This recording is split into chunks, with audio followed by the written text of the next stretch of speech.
não somos criações milagrosas destinadas ao adorno de um paraíso de papelão. Somos filhos de Deus e herdeiros dos séculos, conquistando valores de experiência em experiência, de milênio a milênio. Não há favoritismo no templo universal do Eterno, e todas as forças da criação aperfeiçoam-se no infinito. Assim proferiu Calderaro na obra No Mundo Maior, de André Luiz.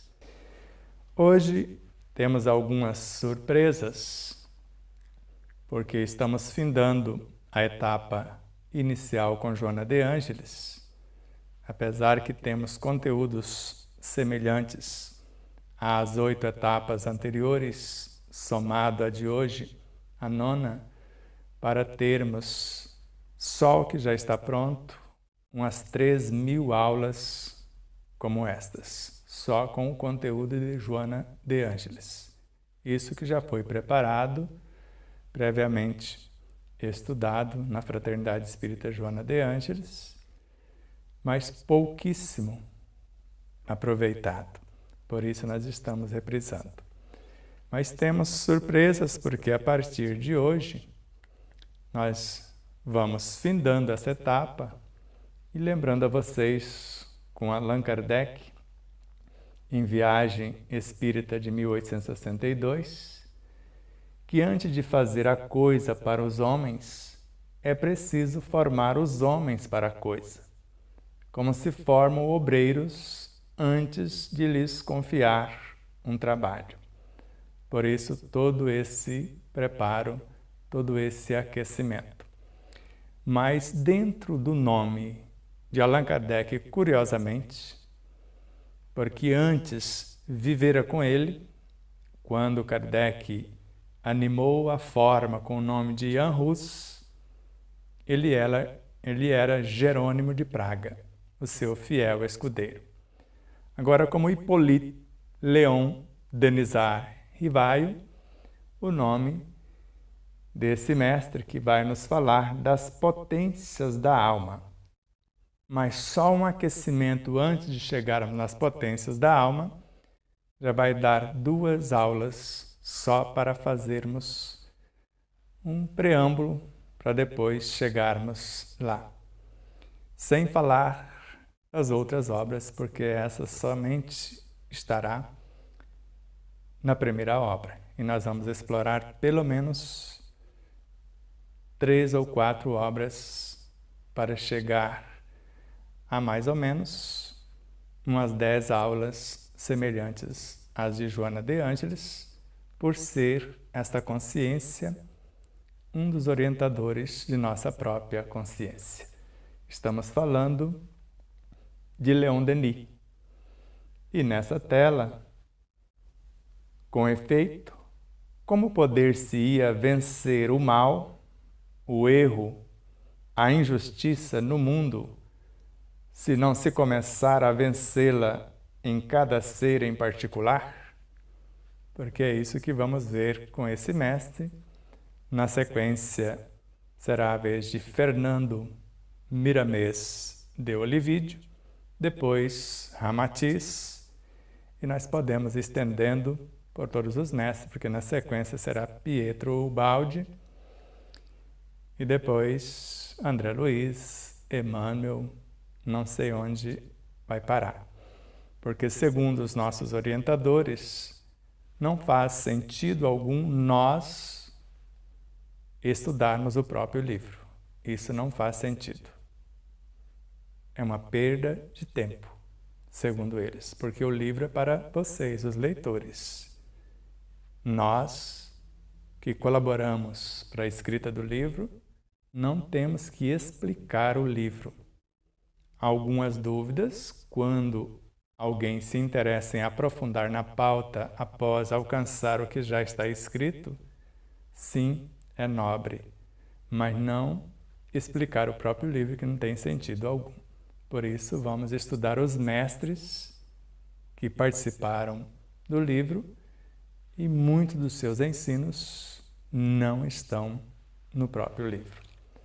Assim, no final, vamos dar algumas diretrizes de como vamos iniciar a nossa trajetória com Leon Denis.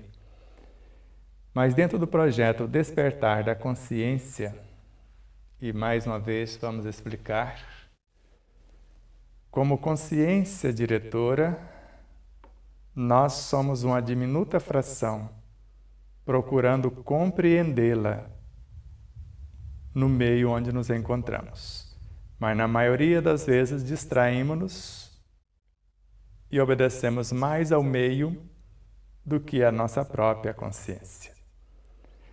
Mas não será tão difícil fazer isto, porque não passamos de um diminuto grão de areia da árvore chamada Jesus, o Cristo de Deus, que é a videira da qual somos diminutos ramos ou diminutos átomos.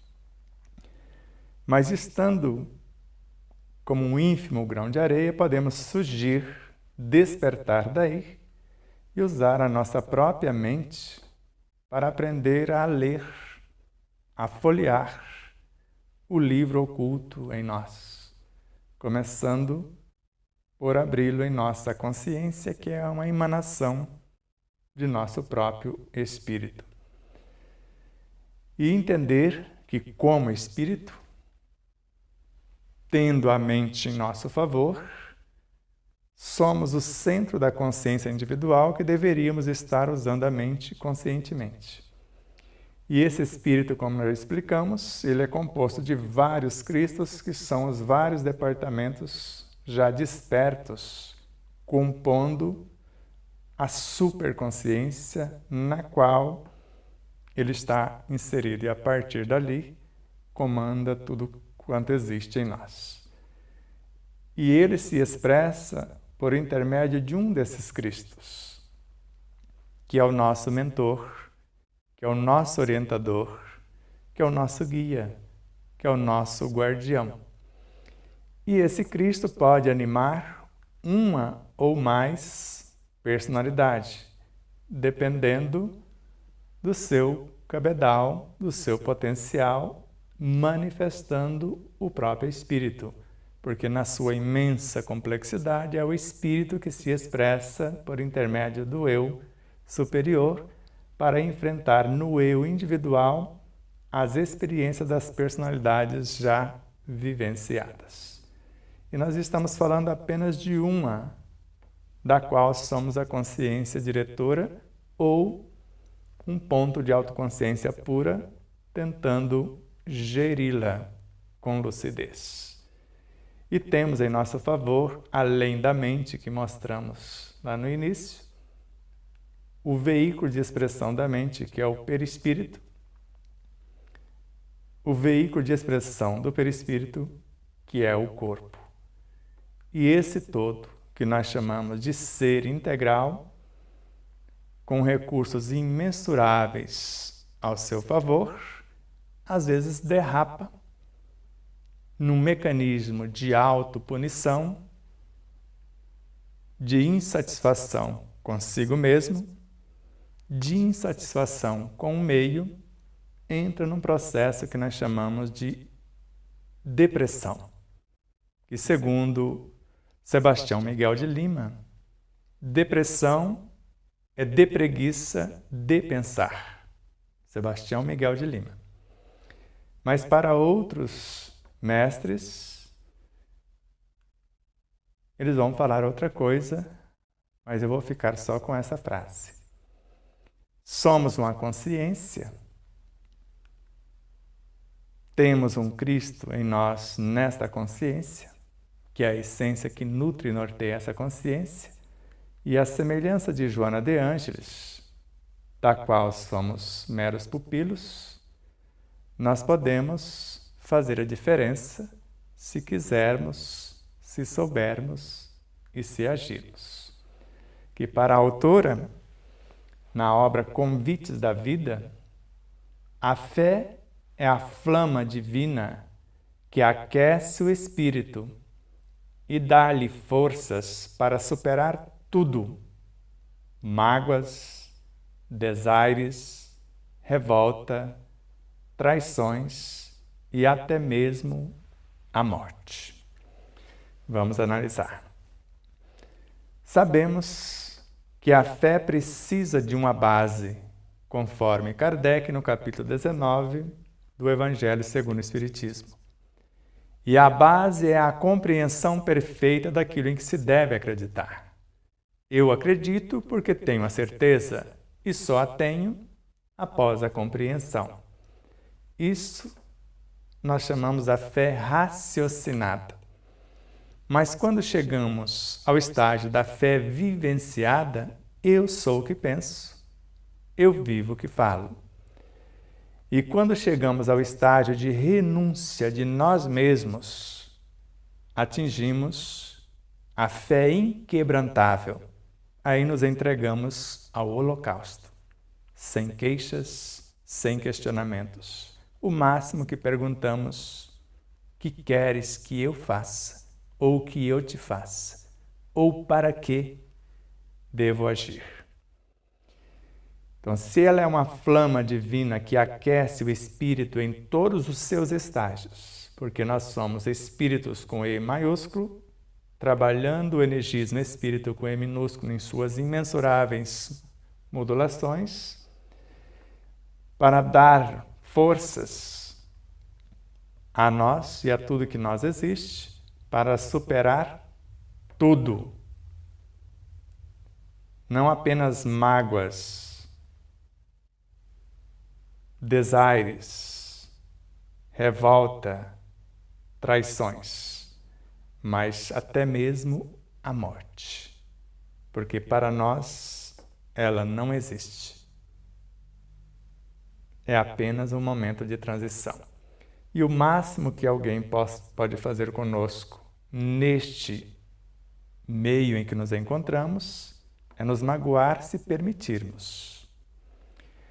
Nos deixar entristecidos, desolados, também se permitirmos. Revoltados, se somos ignorantes da lei, da perfeição da lei.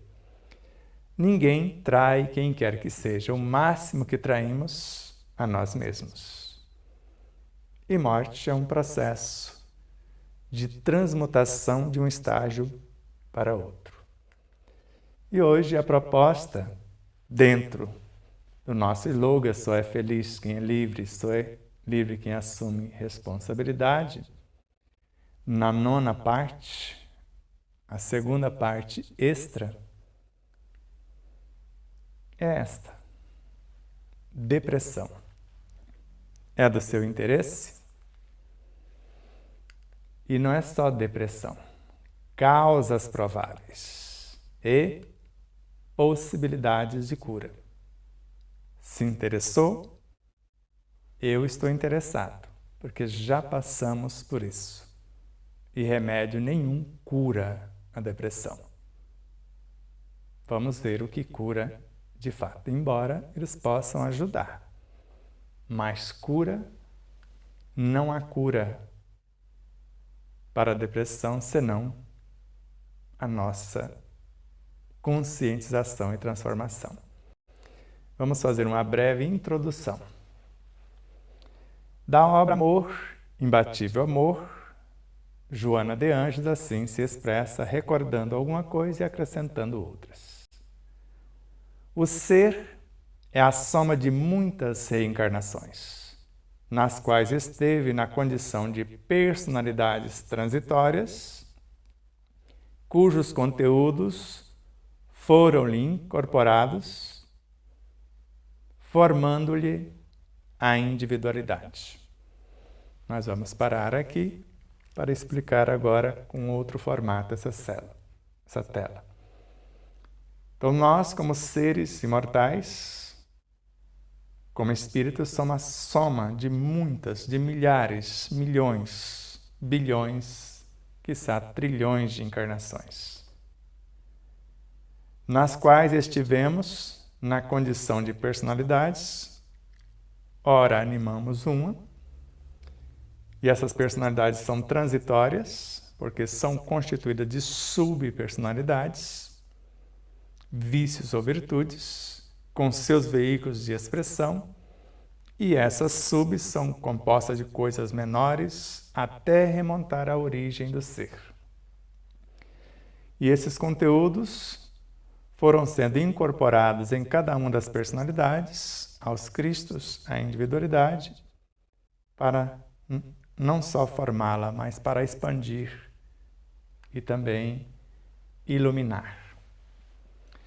É natural, portanto, que essas experiências e vivências mais marcantes, arquivadas no inconsciente profundo, emerjam, vez que outra, confundindo a consciência atual, que somos nós, e às vezes escapando-lhe ao controle em forma de imagens projetadas, de personificações que exteriorizam com prevalência do ego.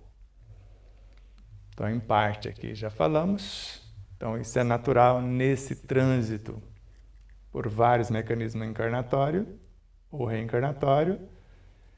Essas experiências e vivências, porque cada experiência é um ser composto de seres menores. E estas vivências mais marcantes, positivas ou não, arquivadas em nosso inconsciente profundo, aqui mais exatamente no inconsciente exterior, não na superconsciência, elas vão emergir, vez que outra, confundindo a consciência atual. Porque se for da superconsciência, vem iluminar a consciência atual. E às vezes escapa ao nosso controle essas imagens projetadas, porque nós vamos querer projetar nos outros aquilo que nos compete. Essas personificações que se exteriorizam com prevalência do ego, que sempre sai pela tangente e não enfrenta as realidades. Assim, adicione-se a esse transtorno psicológico a incidência de psiquismos diversos, interagindo por processos hipnóticos, conscientes ou não, sobre a pessoa portadora de uma estrutura psicológica frágil, e o conflito se torna mais expressivo.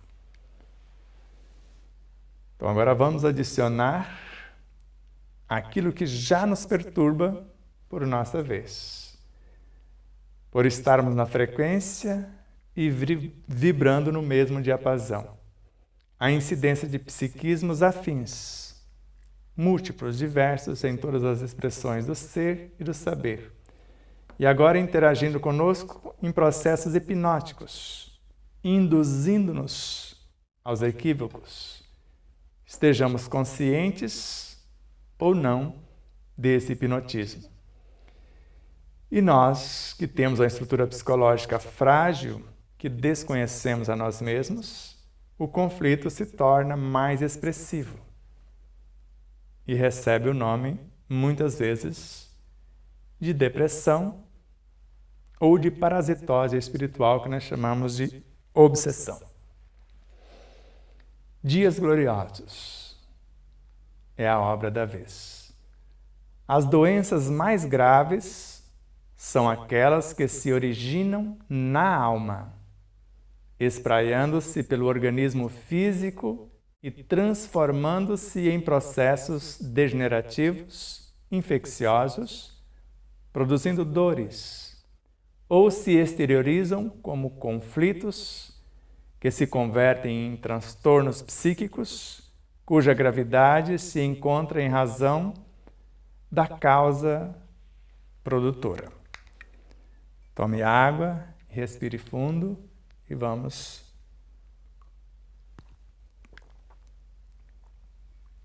extrair o néctar. Então, as doenças mais graves são aquelas que se originam na alma. Às vezes, Joana de Ângeles fala que todas as doenças, a causa de todas as doenças, estão no espírito encarnado, que é a alma, não o ser total. Então, as doenças mais graves se originam na alma, na sua imaturidade, na sua consciência de sono, e vai espraiar-se pelo organismo fisiopsíquico e transformando-se em processos degenerativos, também infecciosos, porque nós podemos criar os próprios vírus, bactérias, vermes, micróbios e atacarmos a nós mesmos. Então, não só degenerativos, também infecciosos e produzindo as dores, desde a fibromialgia, o Parkinson, o Alzheimer, derrame cerebral, esclerose múltipla, até ela, esclerose lateral amiotrófica. Ou vai exteriorizar como conflitos que se convertem em transtornos psíquicos, depressivos ou obsessivos, cuja gravidade se encontra na razão da causa produtora. Mágoa, desaires, revoltas, traições, orgulho ferido, o que é que eu estou culpando para não assumir a minha responsabilidade? Será que esqueci? Vou ficar bem próximo de você. Será que esquecemos que Deus é a suprema sabedoria? Que nada acontece sem a sua anuência? Será que deu uma amnésia e esquecemos que Ele é a onipresença inegável, que Ele está na cena? Que Ele é também a insuperável onipotência, que se for para ser diferente, Ele teria feito? E que não existe em parte alguma a figura do injustiçado perante a lei divina? Que o chamado ou a chamada vítima de hoje, via de regra, fora o algoz de ontem? E o algoz de hoje será a vítima de amanhã? Que quando usamos da mentira, da maldade, a maledicência, ou perturbando qualquer situação conforme dias da cruz, toda violência praticada contra o próximo é dilaceração em si mesmo. Será que esquecemos disso? Então, qual a nossa atitude agora? Entrar em depressão, num processo de autopunição, de insatisfação consigo, culpar os outros, de insatisfação com o meio, acusar os outros, ou acusando-se, até quando? Só é feliz quem é livre. A liberdade é filha da verdade e mãe da felicidade. Na obra Plenitude, a autora assim escreve: a cura sempre provém da força da própria vida, quando canalizada corretamente. Então, a cura sempre, não é nesse ou naquele caso, sempre provém. Não falou que provém de medicamentos, com todo respeito à medicina acadêmica, que na parte alopática tem a função de aliviar os efeitos, assim como a homeopática, que intenciona a eclosão das causas, como a fitoterápica, a reordenação das causas, e várias outras terapêuticas correlacionadas. Mas todas, até a terapêutica espiritual, visam a correção do exterior. O interior depende do indivíduo. Por isso que a cura sempre provém da força da própria vida, que emana da própria consciência, quando canalizada corretamente. Para quê? Eu estou canalizando a essência de minha consciência, que é a praia de Leon Denis. Se Joana de Anges trouxe-nos até um ponto, embora Leon Denis começou antes, vocês vão perceber com tranquilidade que ele está dando continuidade de onde ela começou, assim como o Miramês. Então, se depende de canalizarmos corretamente esta força que provém da própria vida, vida é o quê? Desafios e soluções. Então, a vida com V minúsculo promana da vida com V maiúsculo, que é a essência do próprio arquiteto. Conflitos existenciais. Em qualquer expressão que se apresente, é a presença da harmonia que deve vibrar no sentimento humano. Então, em qualquer expressão que essa chamada enfermidade se expressar, ou a vida se expressar, é a presença da harmonia que deve vigir, predominar, que deve vibrar no sentimento humano. Nada contrário a isso. Do contrário, vai gerar a enfermidade. Então, qualquer expressão da vida ou qualquer expressão perturbadora, nós vamos buscar a harmonia no sentimento para sanar as causas. Agora vamos, após a introdução,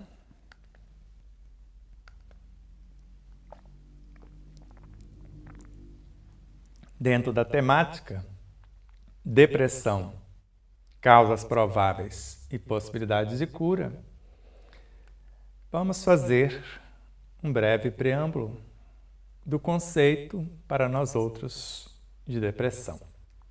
Como dissemos,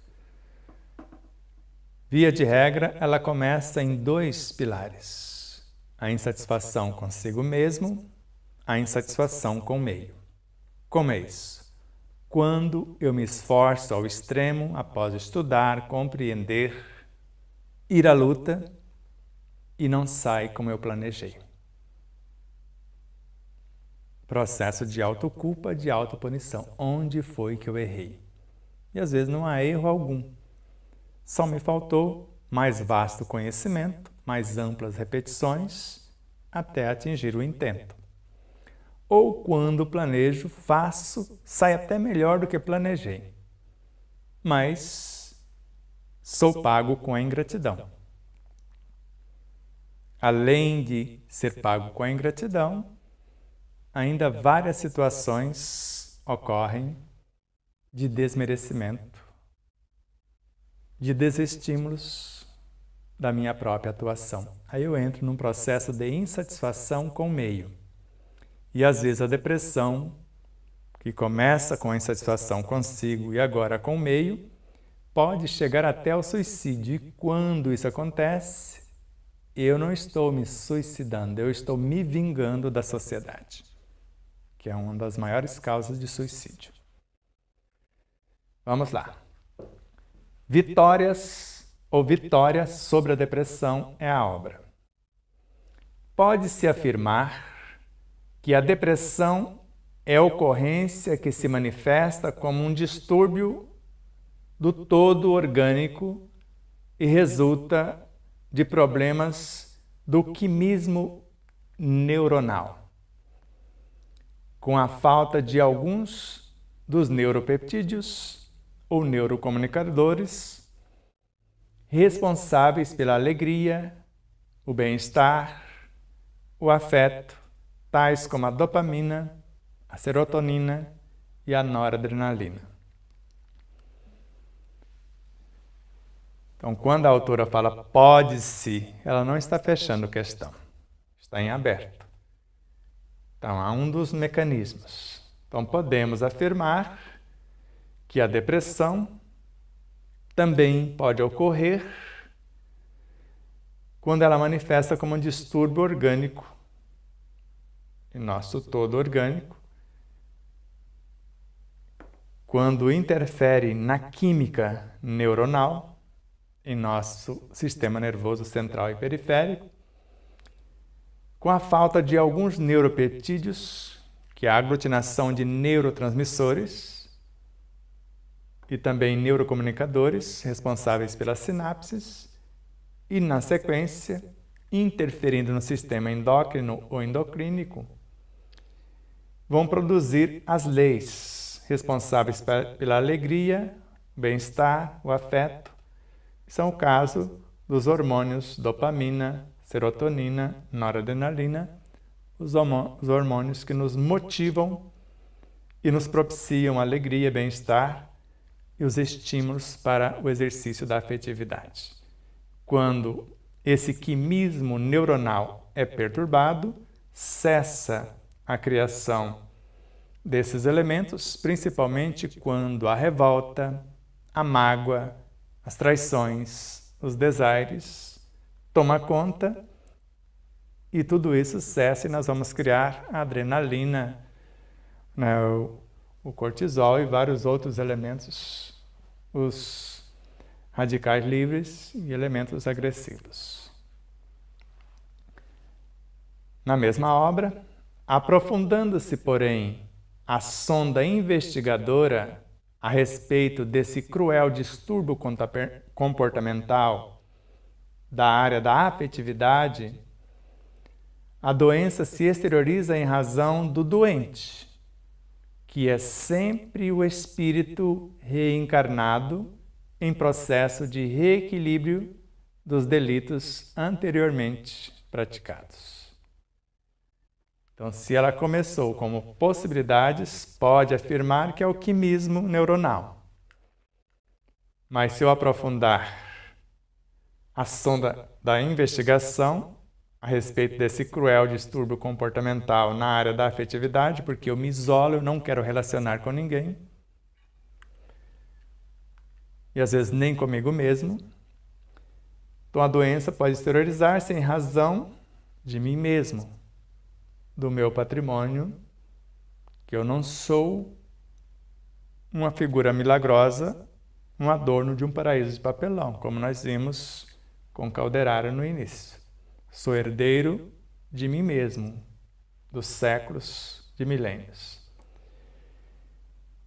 Então é sempre eu, a alma, uma fração do espírito que está encarnado, que estou em processo do reequilíbrio do patrimônio desse espírito e dos delitos anteriores praticados, que pode ser por mim, alma, personalidade, que agora retorno como fração da personalidade anterior para corrigir os delitos dessa própria personalidade. E às vezes uma personalidade reencarna centenas, milhares de vezes até conseguir o processo de autoiluminação.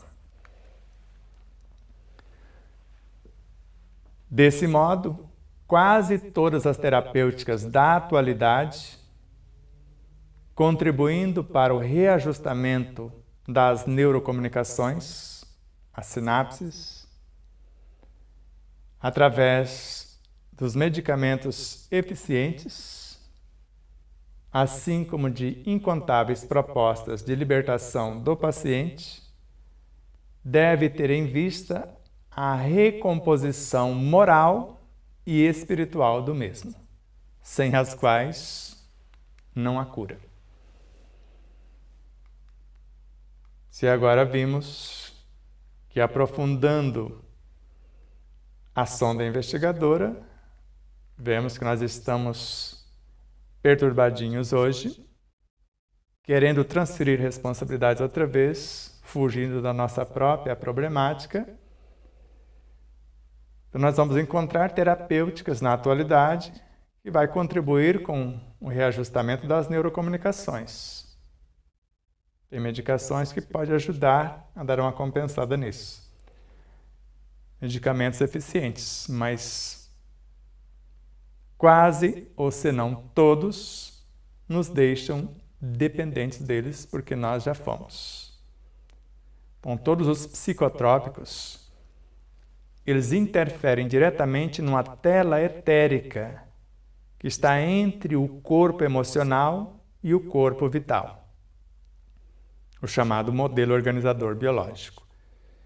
E conforme vamos trazendo os psicotrópicos para o nosso cenário, eles isolam o nosso perispírito do modelo organizador biológico. E com isso nós perdemos a sensibilidade de interação com o meio e de interação com a própria consciência. Ficamos dentro de um casulo de fato. Isso também ocorre com o tabagismo, com o alcoolismo, com a dependência química e etc. Vamos criando, na realidade, um casulo, principalmente o dependente da nicotina.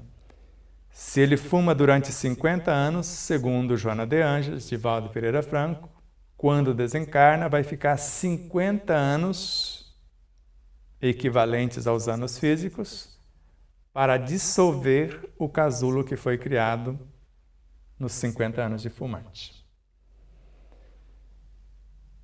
Então, desse modo, quase todas as terapêuticas da atualidade vai auxiliar, mas não vai resolver, porque são incontáveis os mecanismos de libertação do paciente, mas tendo em vista a recomposição moral e espiritual do mesmo, se não acontecer isso, os remédios não passarão de medida em trânsito para a inutilidade.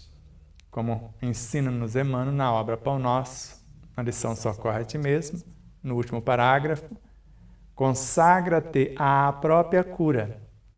Só não esqueças a pregação do reino divino aos teus órgãos. Eles são vivos, eles são educáveis, sem que o seu pensamento se purifique, sem que a sua vontade comande o barco orgânico para o bem, os medicamentos humanos não passarão de medidas em trânsito para a inutilidade.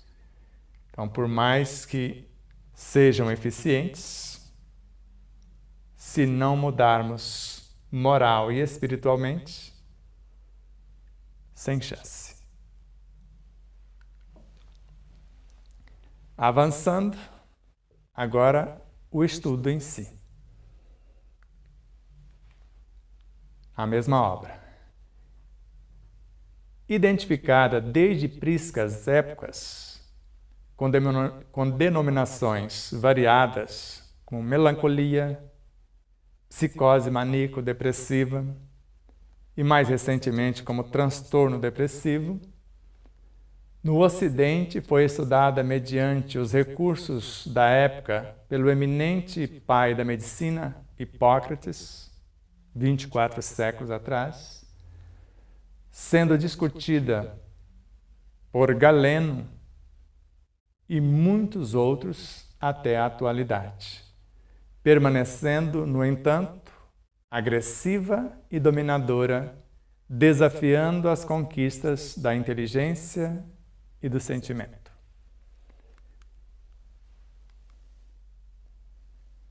A depressão, identificada desde tempos remotos, com dominações variadas, ora de melancolia, psicose maníaco-depressiva, mais recentemente transtorno depressivo. No Ocidente foi estudada com recursos da época pelo eminente pai da medicina, Hipócrates, sendo discutida também por Galeno e muitos outros missionários na área da medicina e ciências correlacionadas, e na atualidade permanecendo, no entanto, agressiva ainda e dominadora, desafiando as conquistas da inteligência para solucionar a pauta e dos sentimentos para a transformação moral e espiritual do ser e principalmente para compreender, porque o sentimento qualifica a inteligência ou define também o que essa inteligência fará. Só para saber um pouco de Galeno, Cláudio Galeno foi um proeminente médico e filósofo romano de origem grega e provavelmente o mais talentoso médico investigativo do período romano. Suas teorias dominaram e influenciaram a ciência médica ocidental por mais de um milênio. Então precisamos lembrar desse mestre que prosseguiu após o pai da medicina, Hipócrates. voltando à vitória sobre a depressão. A depressão é doença da alma, que se sente culpada e não poucas vezes carrega esse sentimento no inconsciente em decorrência de comportamentos infelizes praticados na esteira das reencarnações, devendo, em consequência, ser tratada no cerne de sua origem. Tome água.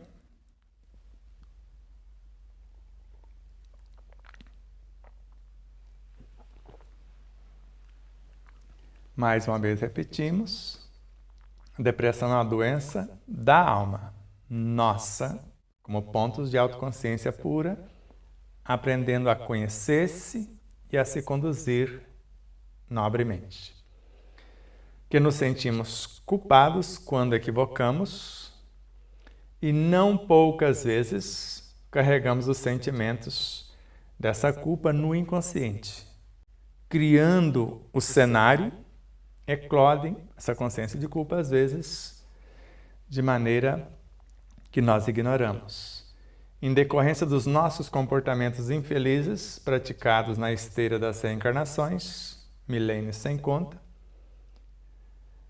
devendo, em consequência precisamos ser tratados essa consciência de culpa, essa depressão, no cerne de sua origem, ou seja, nessa consciência culpada, nessa consciência torturada. Vamos lembrar algumas coisas. Se eu for pensar agora, eu vou usar a minha inteligência para acionar os meus desejos, pelo meu poder imaginativo, para transformar alguma emoção ou um sentimento em pensamentos, a minha força de atração. E quando eu colocar em ação esse pensamento, eu entro em conexão com todas as minhas vivências. E dentro da mesma frequência com todos os seres dentro de um mundo e com todos os seres em todos os mundos. Compreendeu? E eu vou usar, para dar forma ao meu pensamento, a matéria mental, transmutada em energia mental e depois em bioenergia. A mente é o meu veículo de trabalho, emanação da consciência espírito. E a mente estuda, porque nela está a inteligência, o poder imaginativo, o desejo, capacidade criativa, a memória, sentimentos e emoções que se transformaram nesse poder criativo que é o pensamento. Ela estuda, ela arquiteta, ela determina e materializa os desejos, que eles são peculiares, porque está dentro dela, departamento dos desejos, da inteligência, da imaginação, da memória, na matéria que está em torno. Só que essa matéria é sempre composta de seres vivos incontáveis em processos de evolução nos quadros do universo sem fim. E segundo Leon Denis, que é uma das coisas que vamos ver nesses estudos, que nós vamos gravar nesses seres a nossa inteligência, os nossos desejos. E se for perturbados, vamos somatizar. Eles virão e serão perturbados nesse estágio. E eles vão transformar-se na bioenergia que vão dar origem aos infracorpúsculos, infrarreinos, subreinos, intrarreinos, reinos atômicos. E só quando eles chegarem no processo evolutivo na área da razão é que eles vão perceber que nós os enganamos. E eles vêm para cima violentamente. São esses conflitos que eclodem do nosso inconsciente. E somente um diálogo terno e amoroso, envolvendo-os em vibrações de profundo amor, sem culpas nem culpados, porque era o que sabíamos para o ontem. Se eu me culpar, eles vão me dilacerar. Se eu assumir a responsabilidade e ter um projeto de promoção de correção, convidando esses conflitos, desespero para a esperança, de tristeza para a alegria, de ansiedade para a autoconfiança, porque dentro do transtorno depressivo há apatia, dentro da ansiedade há euforia. Os dois é o que nós chamamos de bipolaridade, que é a sequência da depressão.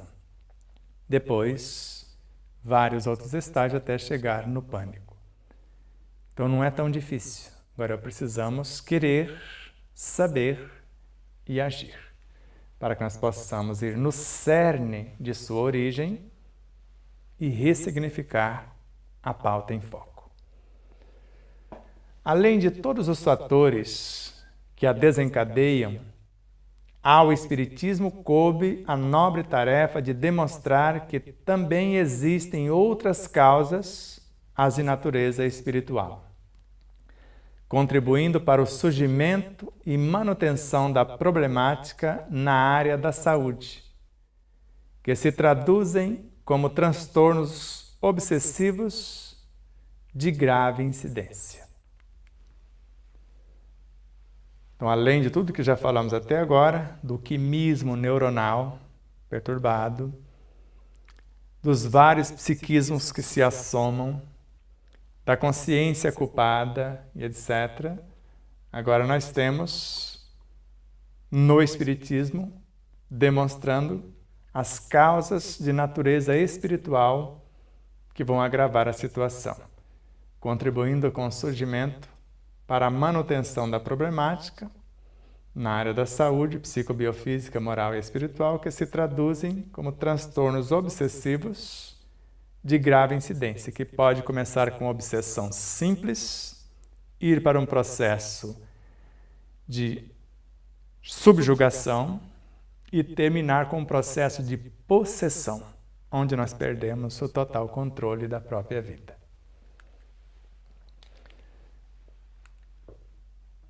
Ainda dentro da mesma pauta, agora causas e consequências, dentro da mesma obra. O espírito é o viajor incansável da imensa estrada das reencarnações, avançando da treva para a luz, do instinto para a inteligência e da inteligência para a razão, logo mais da razão para a intuição. O seu comportamento esteve adstrito aos impositivos do primarismo, por onde jornadeou longamente. E é aí que nós vamos somatizando essas perturbações ou esses compromissos assumidos. Somos viajores da eternidade e incansáveis nesta incoercível travessia, nessa imensa estrada das encarnações e reencarnações. Nós estamos avançando das trevas da ignorância para a luz do esclarecimento. Os instintos como manutenção da própria vida para a inteligência que os aprimora ou que os promove a esse estágio. E dessa inteligência para o universo da razão. E da razão que calcula, que cataloga, que compara, que analisa, para o da intuição, que é responsável pelos sentimentos, que cria, edifica, alimenta, ilumina. E o nosso comportamento esteve adstrito, atrelado aos impositivos do primarismo por onde passamos. E somos responsáveis por todos esses seres, quer aceitemos ou não. Como nós falamos no popular, se aceitar dói menos. Somos responsáveis por todos esses seres que nós construímos ou com os quais interagimos e às vezes desviamos da própria rota da harmonia. Nessa trajetória, em que lhe faltava o real discernimento a respeito do bem e do mal, ou mesmo deles tomando conhecimento, os automatismos fisiológicos e psicológicos levaram-no ao comportamento egoístico e insensível, gerando situações de profundas perturbações, porque aos outros, infelicitando, agora sente-se no dever de ressarcir os erros, de retificar condutas, de resgatar os males praticados, e o sofrimento é um dos admiráveis mecanismos oferecidos pela vida para esse fim. E Leon Denis vai explicar os objetivos desses elementos ou deste sofrimento em si. Então, a nossa trajetória, nessa trajetória mensurável, nos faltou o discernimento, como espíritos imortais, a respeito do bem, e o bem de todos é o eterno princípio, e do mal. E não basta não fazer o mal, é necessário fazer o bem. E mesmo deles tomando conhecimento tanto do bem quanto do mal, deixando ir ao sabor do vento. Os automatismos fisiológicos e psicológicos levaram-nos ao comportamento egoístico, movidos pelos instintos, sensações, emoções, sentimentos, paixões. Ficamos insensíveis e, com isso, geramos situações de profundas perturbações na vida, nas coisas, nas pessoas, em nós mesmos, porque aos outros infelicitamos, sem perceber que estávamos infelicitando a nós próprios. Agora nos sentimos no dever de ressarcir os erros, de reparar, de retificar condutas, mudar a nossa conduta moral e espiritual, psicobiofísica também, de resgatar os males praticados. Todos os elementos envolvidos nós temos que colocar em seus devidos lugares, conforme as leis de harmonia. E às vezes o sofrimento é um dos admiráveis mecanismos oferecidos pela lei para esse fim. Para falar, mas sofrimento é quando eu tomo consciência disso. Quando eu me arrependo e aí tomo consciência. Aí é que vem o sofrimento. Então, eu sei que não estou agindo adequadamente e me arrependo. Quando me arrependo, não quero mais fazer, aí eu caio na real. O sofrimento é exatamente saber que eu pisei na bola e vou ter que refazer o caminho.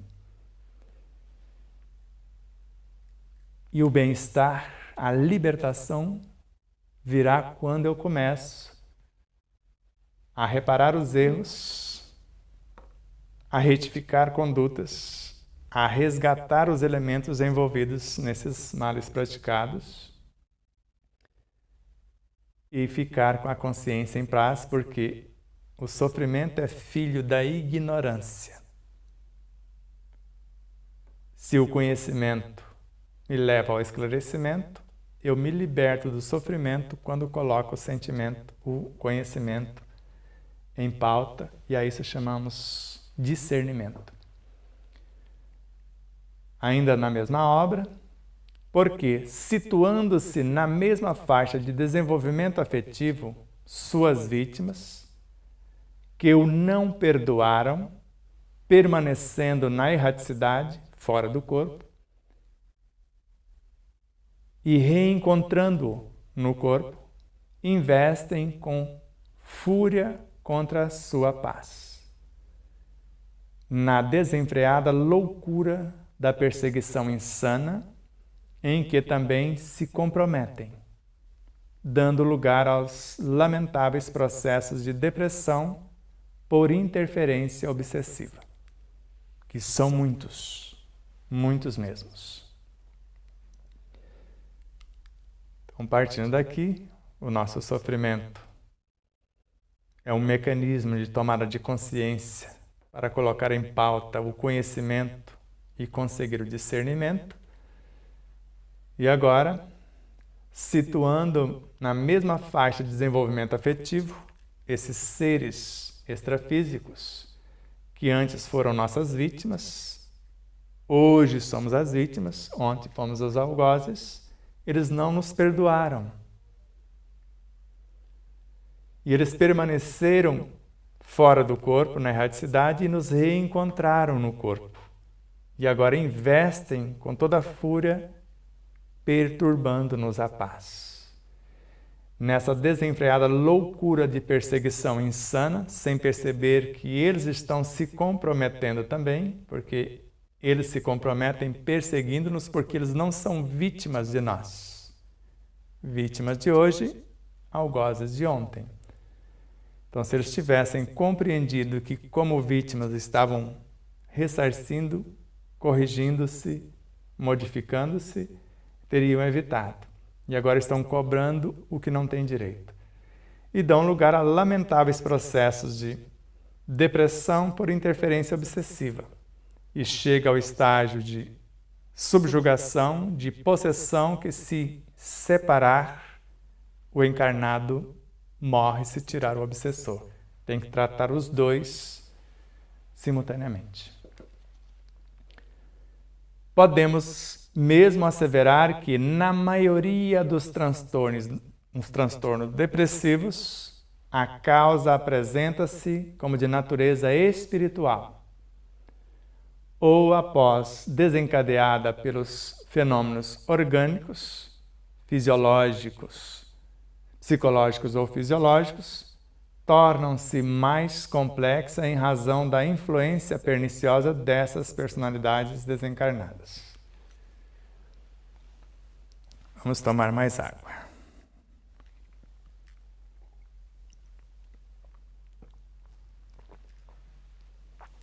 Podemos mesmo asseverar que, na maioria dos transtornos depressivos, como eu antecipei, a causa apresenta como de natureza espiritual essas parcerias. Ou após desencadeada pelos fenômenos orgânicos, psicológicos ou fisiológicos, tornam-se mais complexa em razão da influência perniciosa dessas personalidades desencarnadas. Então, agravam a situação mesmo quando elas começam nos transtornos psicológicos e fisiológicos, que desestruturou o quimismo neuronal. E por mudarmos a frequência, abrimos espaços para essas incidências e parcerias. Agora, o tratamento. Havendo constatada esta psicogênese respeitável, a depressão, que facilita o diagnóstico da problemática,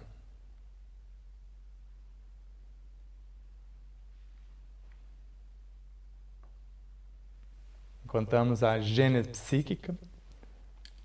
Então, havendo constatado essa psicogênese respeitável, que facilita o diagnóstico da problemática, o Espiritismo também oferece o grande contributo terapêutico para a sua solução, tendo como base os ensinamentos de Jesus Cristo, o médico por excelência, cuja vida é o mais belo poema de amor e sabedoria que a história conhece. Então, agora, além de ter constatado a psicogênese e respeitamos todos os elementos envolvidos, e com todo esse arsenal que o Espiritismo nos fornece, facilitou o diagnóstico e agora oferece também a solução, tendo como pauta o Evangelho do Cristo, em espírito verdadeiro, ele, o médico por excelência. A vida é um poema de amor e sabedoria que a história conhece, basta pensar como ele pensou, sentir como ele sentiu, falar como ele falou e viver como ele viveu. Nesse particular, o Espiritismo apresenta o seu arsenal de socorros como, de início, o esclarecimento do paciente, a fim de que adquira a consciência de responsabilidade, dispondo-se à recuperação, a esforço pessoal, sem o mecanismo passadista de transferir para outrem o que ele deve realizar, como nós falamos anteriormente. Então, nesse particular, nessa terapêutica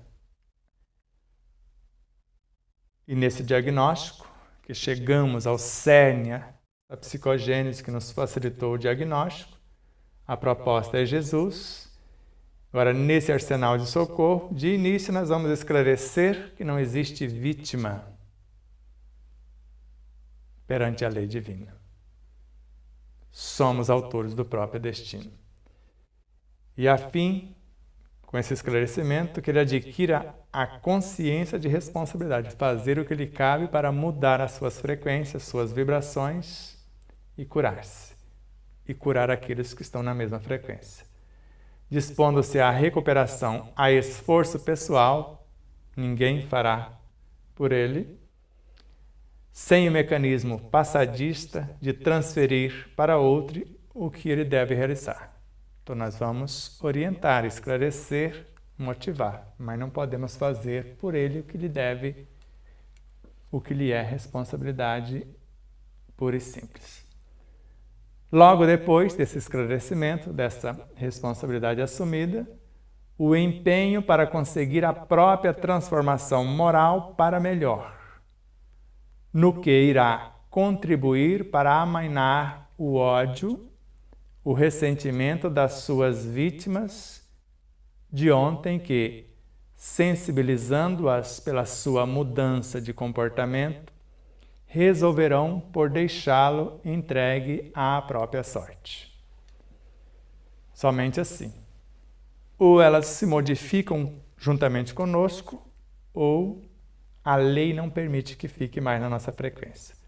Então, logo depois de tomarmos consciência, assumir a nossa responsabilidade, agora nós vamos conseguir a nossa própria transformação moral para melhor e, com isso, vamos contribuir para amainar, pacificar o ódio transformado agora em amor, o ressentimento das chamadas vítimas, que ontem infelicitamos, e agora a nossa mudança comportamental nos vai dar o direito e permitir que eles resolvam por deixar-nos entregue à nossa própria sorte, ou a caminhar com as próprias luzes sobre nossa responsabilidade. E após isso, em seguida, o hábito saudável da oração, dos bons pensamentos através das leituras edificantes, dos diálogos que enriquecem o ser interior, da fluidoterapia, passes, água fluidificada, desobsessão sem a presença, sem a sua presença. Então, após isso, após tomar consciência, meu processo de transformação, e agora eu vou criar o hábito saudável da oração, pensamentos enobrecedores, leituras edificantes, diálogos com pessoas mais instruídas, que enriquece o ser interior, da fluidoterapia, por meio da nós chamamos de bioenergia por intermédio dos passos, da água magnetizada, da chamada desobsessão sem a presença do obsediado, do depressivo. Nós vamos chamar as suas parcerias que entraram na sua frequência, quer sejam vítimas ou não, para o esclarecimento, para a evangelização, para a cura deles também. E vamos ver, repetindo o que nós já falamos sobre a bioenergia, nunca é demais, da obra Plenitude. A criatura possui inexplorados valiosos recursos que aguardam a canalização conveniente. Entre eles, a bioenergia é fonte de inesgotáveis potencialidades. Na obra Conflitos Existenciais, a terapêutica espírita da bioenergia consegue efeitos salutares por alcançar os delicados campos de energia no espírito encarnado, quer dizer, no cerne da alma, renovando-lhe o raciocínio e orientando-o. Onde está o nosso raciocínio racional? Na mente, na inteligência, no poder imaginativo, em nossa memória, em nossos desejos, em nossos pensamentos e sentimentos. Então, além de renovar o nosso raciocínio, vai também orientar-nos, porque a bioenergia, aqui no final da leitura, vocês vão ver o quão ela é nobre e o que ela pode fazer, porque ela gera, nutre, organiza e mantém a vida em todas as suas expressões. É o amor em ação. É a vitalidade e a lei no Evangelho. Então, a bioenergia constitui valioso recurso terapêutico por agir nos tecidos sutis do perispírito do enfermo. Não só na alma, agora dentro da alma, nos tecidos sutis do perispírito do enfermo, auxiliando na reconstrução das suas engrenagens específicas, desde os chakras até os nadis, alterando o campo vibratório que redundará em modificação expressiva na área neuronal. Lembra que a depressão começou no quimismo neuronal, que perturbou aqui agora a bioenergia, está restaurando isto. Então, agora, a bioenergia constitui valioso recurso terapêutico por agir nos tecidos sutis do perispírito, desde os chakras até os nadis, os meridianos do enfermo, auxiliando na reconstrução das suas engrenagens específicas, onde estão as perturbações, as coagulações, alterando o campo vibratório, que vai vibrar desde esses diminutos vórtices, que redundará em modificação expressiva na área neuronal, porque agora o perispírito, o modelo organizador biológico, refletindo na área neuronal, nos neuropeptídeos, neurotransmissores, neurocomunicadores, produzindo os novos hormônios. Agora, voltando à produção da noradrenalina, serotonina e etc. Então, a bioenergia renovando as vibrações que penetram no organismo debilitado ou desorganizado, restabelece a pouco e pouco o equilíbrio das células e dos seus respectivos departamentos, produzindo harmonia generalizada, portanto, contribuindo em favor da saúde geral. Agora sabemos que ela vai renovar as vibrações do organismo debilitado, desde o perispírito até o físico, está desorganizado e agora vai restabelecer a pouco e pouco, não só isso, o equilíbrio das células. Lembra? Centríolos, microtúbulos, no íntimo, no interior dos microtúbulos, microvórtices de energias, onde nós vamos enviar esta bioenergia, que vai restabelecer todos os departamentos celulares, todas as organelas, até a consciência celular, o cérebro celular, que é a sua membrana, a mente é o centríolo, a consciência é o DNA, produzindo harmonia generalizada, tanto nas células, tecidos, órgãos, sistemas, e contribuindo para a saúde em geral, psicobiofísica, e ela já agiu lá no perispírito, agora no físico, e também no moral e espiritual, como nós vamos ver agora. Então, essa bioenergia também é responsável pela atração interpessoal nos meus relacionamentos interpessoais, qual ocorre no campo molecular, conforme vimos, ocorre também no celular, conforme vimos, e conforme ocorre no campo gravitacional e também universal, porque trata-se do Evangelho, que é força, vitalidade e vida.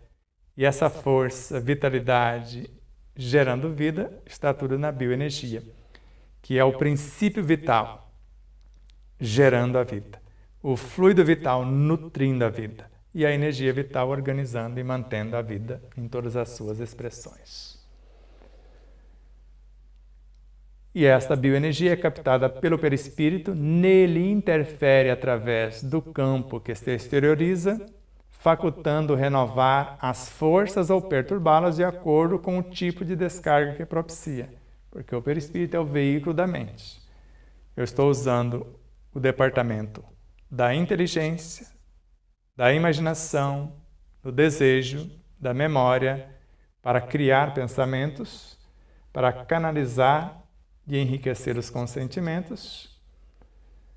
E agora, veículo de expressão da mente, o perispírito vai captar e vai interferir nele próprio que está captando, de acordo com os departamentos mentais, para facultar a renovação das forças, de acordo com a descarga que propicia, com a intenção, conhecimento, sentimentos, pensamentos, etc. Conclusão: a saúde é, portanto, o estado ideal do espírito que se descobriu e a si mesmo se identifica com o cosmos, nele inserido em clima de harmonia. Então, se a doença é desarmonia, então a saúde é, portanto, o estado ideal do espírito que se descobriu. Descobriu quem? A si mesmo como ser imortal. E, além disso, se identifica com o cosmo, com o todo. Nesse todo ele está inserido, só que agora em clima de harmonia. Voltou ao estado de saúde, assumindo as próprias responsabilidades. E em autodescobrimento, uma busca interior, o Poder Supremo criou a vida como bênção e o ser para fruí-la. Bênçãos são oportunidades de trabalho no bem. Então a vida vai nos dar essa oportunidade de trabalho no bem, porque vida é desafios e soluções. Então o Poder Supremo criou a vida com V maiúsculo, da qual promana a vida com V minúsculo, que é bênção, e também somos filhos da própria vida, e agora nós podemos fruir dos benefícios dessa vida quando sabemos vivê-la. Na mesma obra, nas leis soberanas não existe um só item punitivo ou gerador de violência. Tudo contribuindo para a harmonia geral, inclusive as ocorrências que parecem desconcertantes. Quando tomamos consciência disso, que não somos vítimas de nada, no máximo somos vítimas de nós mesmos. Se nas soberanas leis não existe um só item punitivo gerador de violência, e tudo contribuindo para a harmonia geral, se eu perceber o que está acontecendo comigo, inclusive as ocorrências que parecem desconexas, e eu prefiro assumir responsabilidade, tomar ciência, adquirir consciência, do que me sentir vítima ou transferir a responsabilidade assassinando reputações para agravar a minha própria situação. E assim um roteiro muito feliz.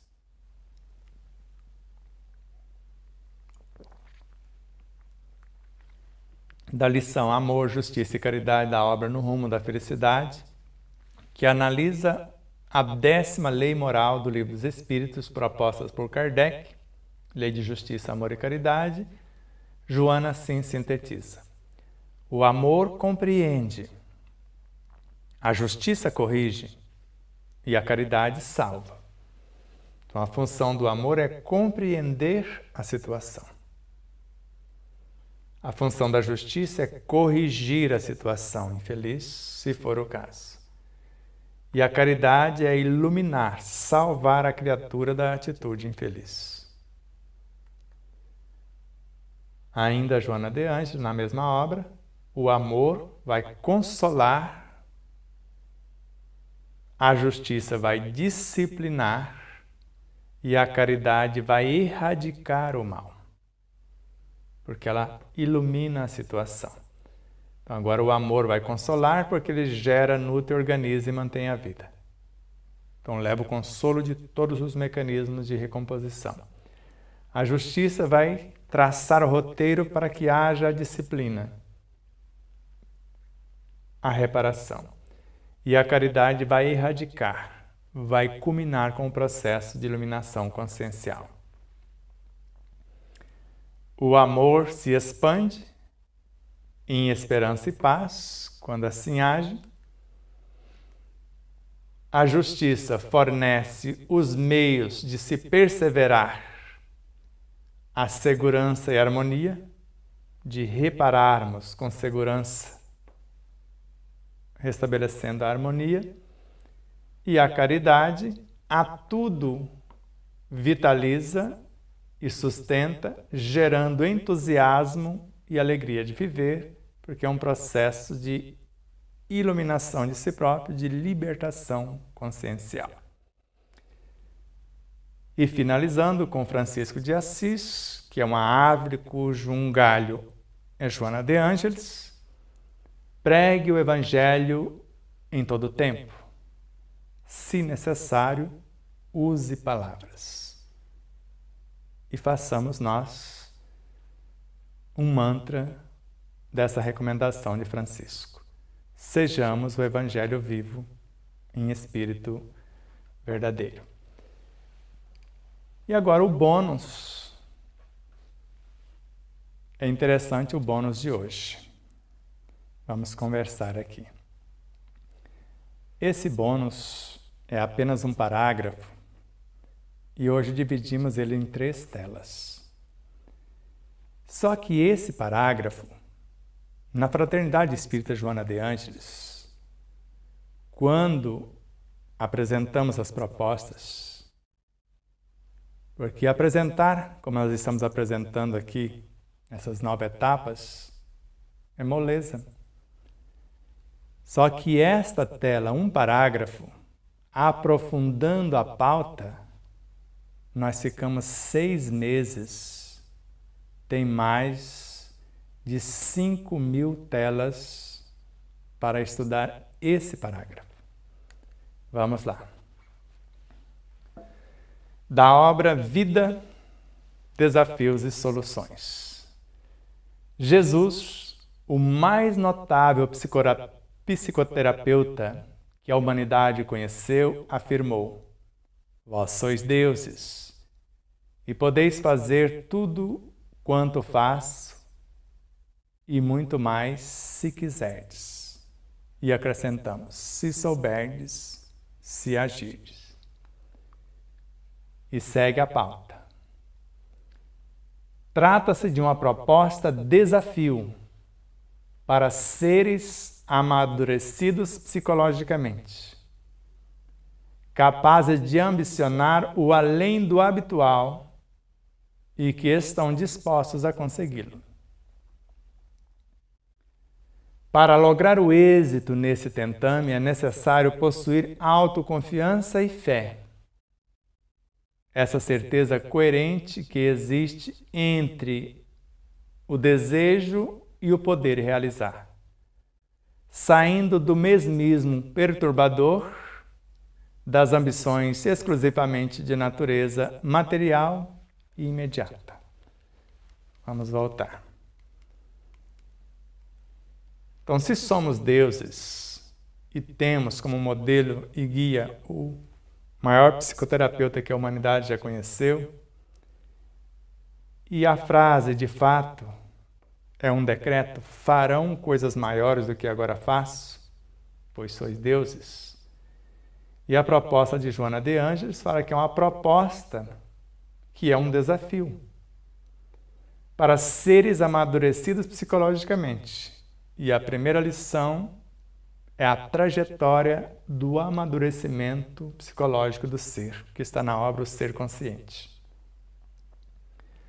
E esses seres amadurecidos psicologicamente, após conseguirmos o cabedal, e com isso foi motivo de criarmos um estatuto interno para a fraternidade, sem diretoria, sem quem quer que seja, tendo maiores poderes quem mais compreende e vivencia a mensagem, e criamos um regimento interno com 33 virtudes, que é um roteiro de vida plena.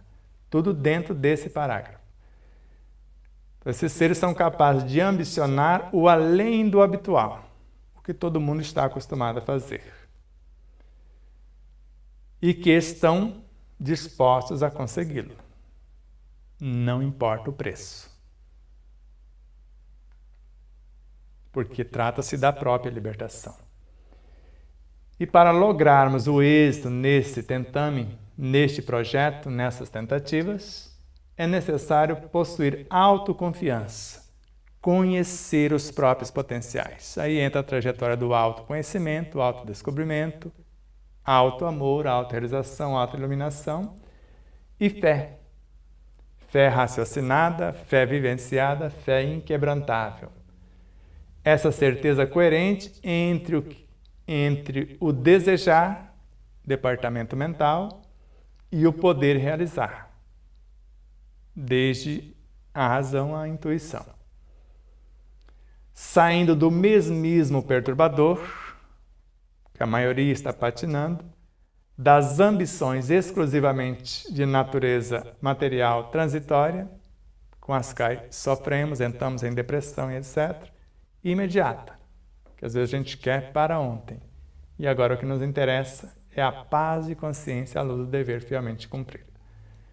Então isso seria uma proposta para o futuro. Estudando isso aqui, teríamos, no mínimo, umas 100 aulas como essa para chegar a isto. E agora, a proposta, só em algumas telas, com Leon Denis, a partir daqui. Essas telas não são as telas iniciais. Essa de Kardec, nós mostramos lá no início, essa aqui também não vem ao caso. Inicialmente, o tema é saber e ser. E num dado momento ele começa assim: tudo é simples, mas ao mesmo tempo vasto e profundo no domínio da alma como no do universo. Então tudo é simples, mas ao mesmo tempo é vasto e profundo no domínio da alma como no do universo. A alma é uma emanação, uma partícula do absoluto. É uma partícula da essência divina projetada no mundo material. A alma, dissemos, vem de Deus. É, em nós, o princípio da inteligência e da vida. As profundezas da alma ligam-se à grande alma universal e eterna, de que ela é como uma vibração. Cada alma é uma projeção do grande foco eterno, e é isto o que consagra e assegura a fraternidade dos homens. Tudo o que está em nós está no universo, e tudo o que está no universo encontra-se em nós. E aí, o que achou do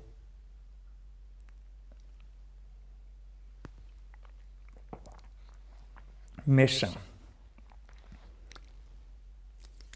E agora fica o convite. Nas 2 próximas semanas, nós vamos interagir com perguntas e respostas. E nós precisamos que haja interesse, não apenas de perguntas, mas de contribuições, de sugestões, de estímulos para prosseguirmos. Por isso, nós vamos ter 2 semanas para dialogarmos, interagirmos dentro da pauta em foco, questionando, contribuindo para que nós possamos avançar. E depois dessas 2 lives, aí nós vamos começar com Leon Denis.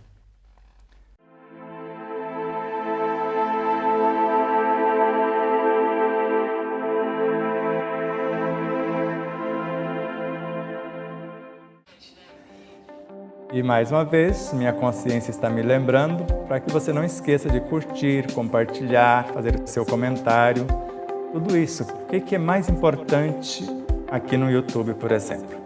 Você se inscrever, se merecermos a sua inscrição e depois da sua inscrição, o que é mais importante? Você disser que gostou ou não gostou. E depois disso, o seu comentário. E depois do comentário, você compartilhar o vídeo. Tudo isso faz com que o vídeo adquira relevância. E durante a própria live, ou naqueles instantes iniciais que você recebe o link, compartilhe, mesmo que as pessoas não vejam agora, você compartilhar com meia dúzia ou mais pessoas, nós vamos agradecer imensamente. Também em nossas demais redes sociais, no Instagram, no Facebook, no Telegram, no Rumble, e PatriaBook e nas demais. Então ajude-nos a expandir essa mensagem, que ela chegue a mais pessoas. Vamos estudar junto, iluminando-nos com o conhecimento e libertando-nos do sofrimento na vivência desse conhecimento.